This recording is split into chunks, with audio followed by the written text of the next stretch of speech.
ಕೇರಳದಲ್ಲಿ ಮಾಜಿ ಮುಖ್ಯಮಂತ್ರಿ ದಿವಂಗತ ಉಮ್ಮನ್ ಚಾಂಡಿ ಅವರ ತೃತೀಯ ಸಂಸ್ಮರಣೆ ಹಾಗೂ ರಕ್ತದಾನ ಶಿಬಿರವು ಮಜೀರ್ ಪಳ್ಳಾದಲ್ಲಿ ನಡೆಯಿತು. ಮೀಂಜ ಮಂಡಲ ಕಾಂಗ್ರೆಸ್ ಸಮಿತಿಯ ನೇತೃತ್ವದಲ್ಲಿ ನಡೆದ ಅನುಸ್ಮರಣಾ ಕಾರ್ಯಕ್ರಮವನ್ನು ಹಿರಿಯ ಕಾಂಗ್ರೆಸ್ ಮುಖಂಡ ಪಿ ಸೋಮಪ್ಪ ಅವರು ಉದ್ಘಾಟಿಸಿದರು. ಮಂಡಲ ಕಾಂಗ್ರೆಸ್ ಸಮಿತಿಯ ಅಧ್ಯಕ್ಷ ದಾಮೋದರ ಮಾಸ್ತರ್ ಅಧ್ಯಕ್ಷತೆ ವಹಿಸಿದರು. ಕಾಸರಗೋಡು ಜಿಲ್ಲಾ ಪಂಚಾಯತ್ನ ಸದಸ್ಯ ಹರ್ಷಾದ್ ವರ್ಕಾಡಿ ಪ್ರಾಸ್ತಾವಿಕವಾಗಿ ಭಾಷಣಗೈದು ಸ್ವಾಗತಿಸಿದರು.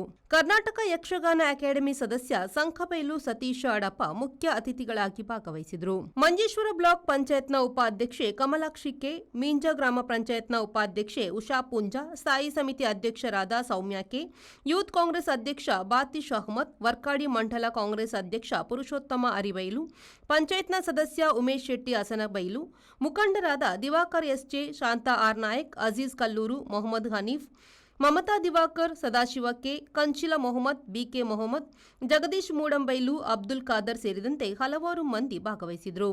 ಮುಸ್ಲಿಂ ಲೀಗ್ ಮುಖಂಡರುಗಳಾದ ಅಬ್ದುಲ್ ಮಜೀದ್ ಬಿಎ, ಇಲ್ಯಾಸ್ ತುಮಿನಾಡು, ಅನ್ಸಾರ್ ವರ್ಕಾಡಿ, ರಜಾಕ್ ಕೆಂದಂಬಾಡಿ, ಬದ್ರುದ್ದೀನ್ ಪಾವೂರು ಮುಂತಾದವರು ಶುಭ ಹಾರೈಸಿದರು. ರೆಹಮಾನ್ ಉದ್ಯಾವರ, ವಿ4 ನ್ಯೂಸ್, ಮಂಜೇಶ್ವರ.